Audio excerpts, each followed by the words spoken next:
Like other American cities in post-World War II, Nashville's population was booming. Its economy was thriving. An incredible period of growth was at hand.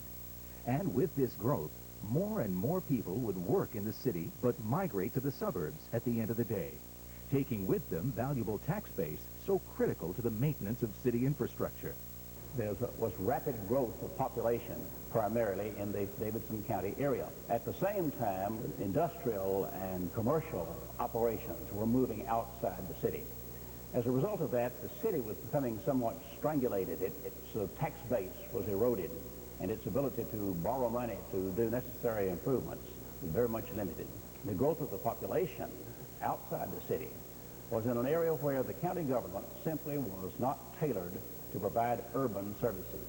People were moving into those areas without the normal city services that are required when many people live close together.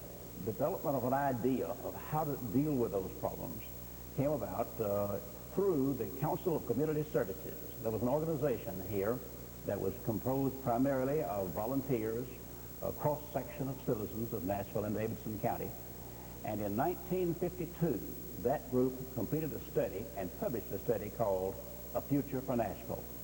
And that study recommended that the city and county governments ought to be merged into one consolidated government. That was really the big impetus for the development of the idea of consolidation for Nashville and Davidson County. While the notion of a consolidated government was novel, its appeal was growing as residents of both Nashville and Davidson County grew increasingly frustrated over the provision of government services, or lack thereof. I attended a number of meetings where people were very much concerned about the present status of the separation of city and county. For example, you'd have 2 school systems, 2 health departments, 2 police departments, everything, and there was constant controversy over whether or not the sheriff had jurisdiction within the old city of Nashville or the city police chief had that jurisdiction. And many other things, duplication of schools. One high school was on one side of the street in the county. Across the street in the city, there's another high school. Just duplication of activities, and there's constant controversy between the county and what they used to call the county court, which is now the county commission. It was a legislative body for the county, and with the city council and the city government. The population expansion into the suburbs created tremendous demand for basic services related to water and sewers, garbage collection, police and fire protection.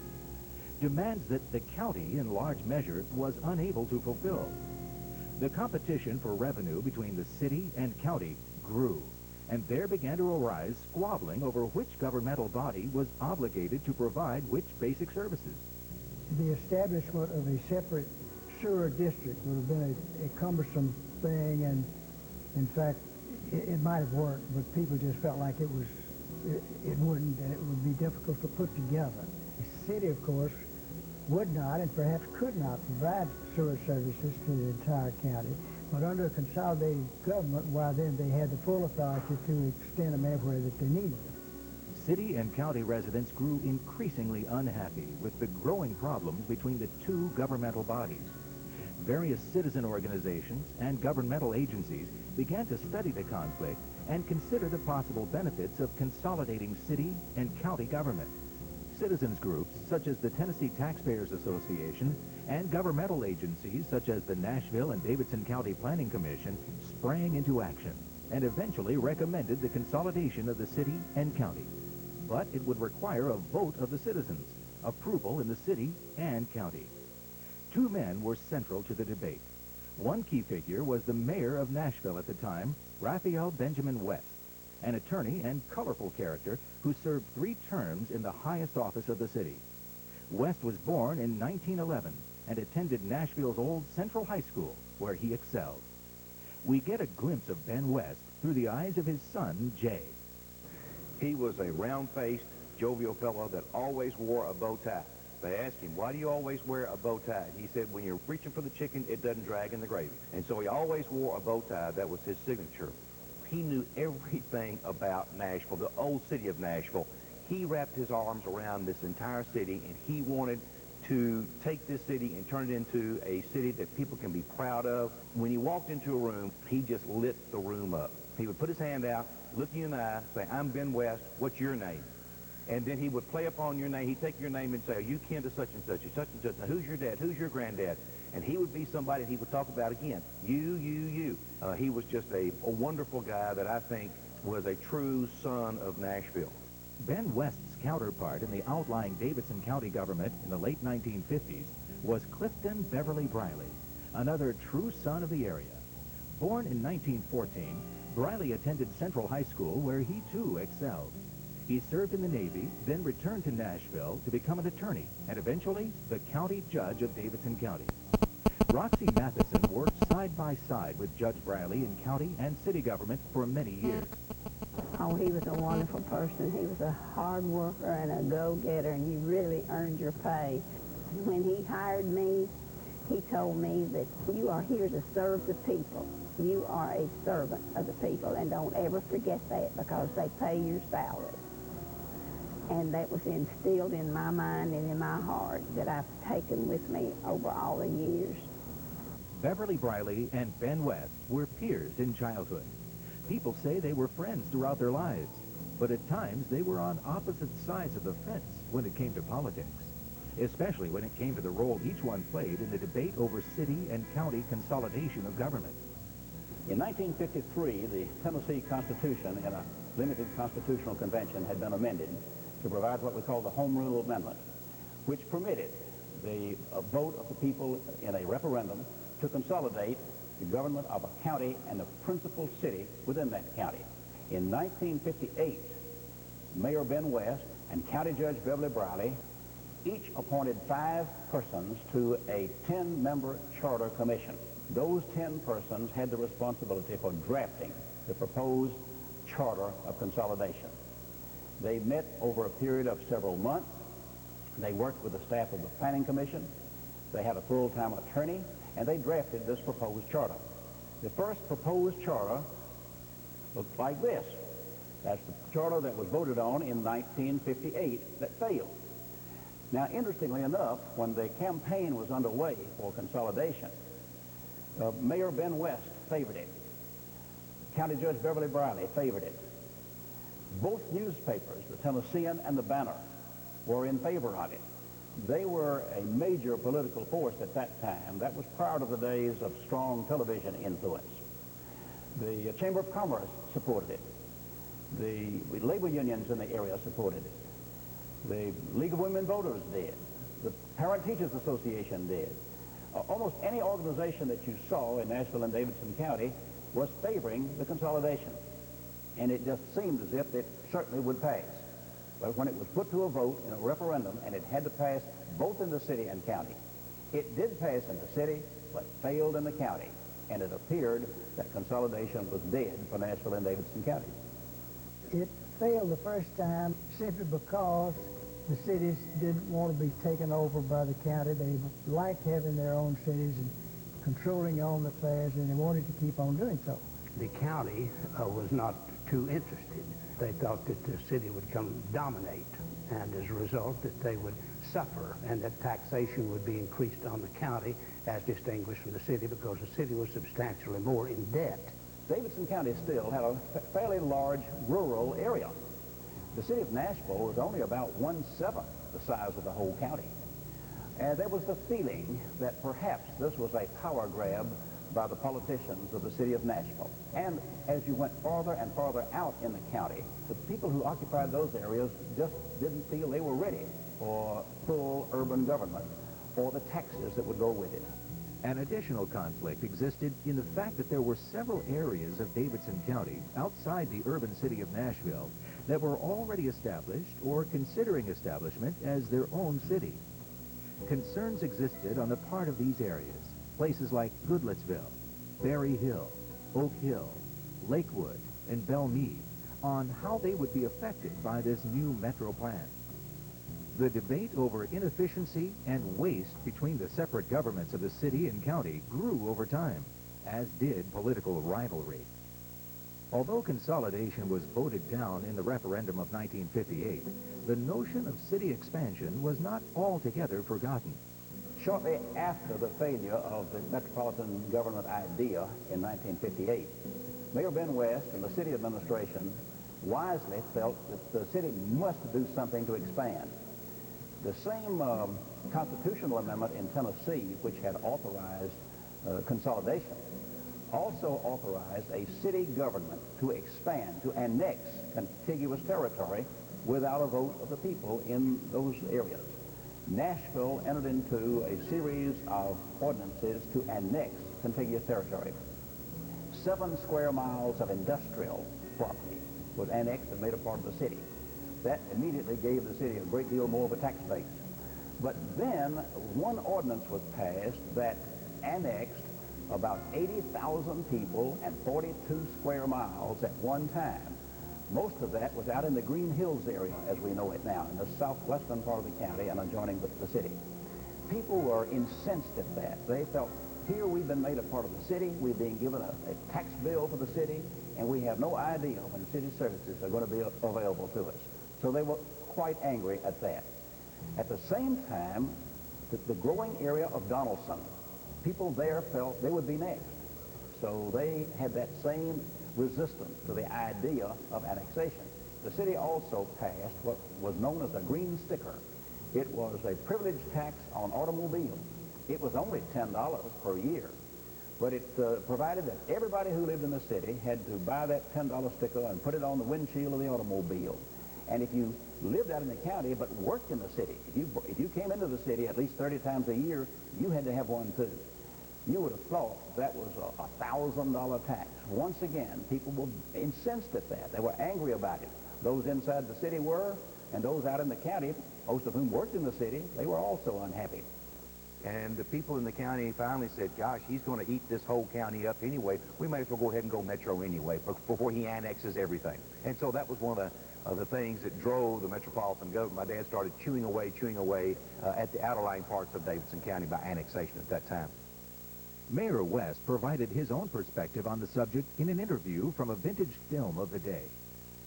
As I said, the fields and the woods do not need municipal services. And our county, about 1/5 of it is urban and the rest fields and woods.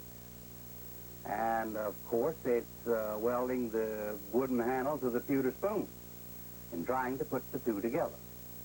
And I think a normal, natural growth of a municipality is the best type of government. The Nashville Banner newspaper, like Mayor Ben West, initially supported consolidation in 1958. But after the first referendum's defeat, both Mayor West and the Banner began opposing it. We opposed metropolitan government at that particular time because it was being used, we felt, unfairly and improperly as a means of getting rid of a political faction that some other politicians didn't like.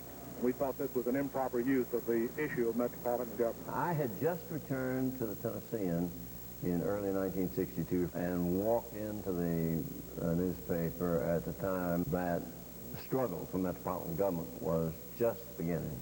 The Banner was against Metro and the Tennessean was for Metro. And our side simply had the tide of history with it and the tide of politics with it, because there was very tough political gut-cutting during that 1962 election. And there was some concern in the black community for a while that they would not have the fair representation, and that concern may or may not have been justified. We had on the Charter Commission, helping write the charter, Z. Alexander Luby, who was a lawyer here, exceptionally prominent lawyer. He was on the commission, and we worked it to where we could pie-shape the precincts and the councilmanic districts to where we guarantee fair representation. We had 3 minority members of the old Nashville City Council. The Charter Commission provided districts where there was a probability of at least 5 minority members being elected to the council, and some people saw that as somewhat of a compensation for giving up the percentage of the population in the county. Despite the opposition, The initial charter was analyzed, modified, and redrafted. They drafted another charter substantially similar to the one that had been proposed in 1958. This is the paperback copy of the charter as it was proposed in 1962. There were some differences in the charter. For example, this time the Metropolitan legislative body, the council, was enlarged. It would have been only 21 under the original charter. This time it would be 40, 35 district council members, 5 at large, plus a vice mayor to be the presiding officer of the council. But that charter commission worked up this charter. It provided some guarantees for city employees and county employees so that they would not have the loss of salary or earnings or retirement rights or of civil service rights, which they had already achieved under the existing governmental structure. This time, Mayor Ben West and his administration decided to oppose consolidation. I think they did so because they thought that once again it would likely fail, and they had already entered into this process of annexation and felt this was the way the city ought to go. This time it was bitterly campaigned, fought over. Mayor West campaigned against it, and this time the Nashville Banner, the newspaper that tended to support Mayor West and his organization, they went with him, and they also opposed it. So you had the Tennessean actively putting out articles every morning that the Metropolitan Charter was a great thing, and the Banner every evening saying it was a cruel hoax. And this time, wherever civic clubs met or PTAs met, or on television or radio, there were active debates. So the atmosphere was quite different. Now, one of the things that they added to the charter provides that the smaller cities can retain their corporate identity, but they could not, after the charter was adopted, provide any services that they were not already providing. For example, the city of Belmead has a police department because it already had one. The city of Forest Hills cannot have a police department because it didn't have one at the time the charter was passed. This time when it was put to a vote, it passed rather substantially, about 56%, well above the required numbers in both the city and county. So in June of 1962, the charter was adopted. The first election of officials was held that fall and took office early in 1963, and consolidation was an accomplished fact. Judge Beverly Briley, who had spearheaded the consolidation effort through the years, was elected by a landslide and went on to serve 3 terms as mayor of the new Metropolitan government. In many ways, the story of the formation of the Metropolitan government of Nashville and Davidson County is the story of grassroots democracy in America. The greatest achievement of all has been the consolidation of the different governments into one effective organization, which is working to serve the people and solve the problems of this urban community. I am glad to report that metropolitan government is now a reality, both by our business and our political community. And I'm proud to say the job of consolidation has been done, and we can now devote our energies to solving our problems with the effective tools of our established metropolitan government. I've always felt that it was not really the merits or the demerits of the idea of consolidating local governments here that caused it either to fail on the first try or to succeed on the second. It was really the emotional aspect of it. There were more amateurs in the first Metropolitan Council than there ever been in any legislative body anywhere. There were people who were just interested in the concept and fascinated by it and thought this would be a good thing to try and went out in the neighborhoods and ran and were elected. It was a time where there were a lot of technological changes in the sense that people were moving further and further out of the core city, and the population was spreading out. There was also the civil rights movement, which was happening at the same time, and there were a lot of pressures on both the city and the county governments. And the conjunction of those two events, in my mind, are what really made it possible for metro government to be formed here. We were the only true metropolitan government, and we still are. Like Baton Rouge had a form of metropolitan government, and Indianapolis has a form, and Miami-Dade County had, but it was not complete. We were fortunate. Our county had only one city, and we had one county of 533 square miles, and so we were able to consolidate because we didn't have a lot of sheriffs and different judges. That's the problem. Many of them, all the major cities in Tennessee have had a vote on consolidation and have metropolitan government, and they've never passed. This form of government has served this city and its people exceptionally well, and I'm very happy that it has succeeded. It has had fewer problems than I anticipated at the outset.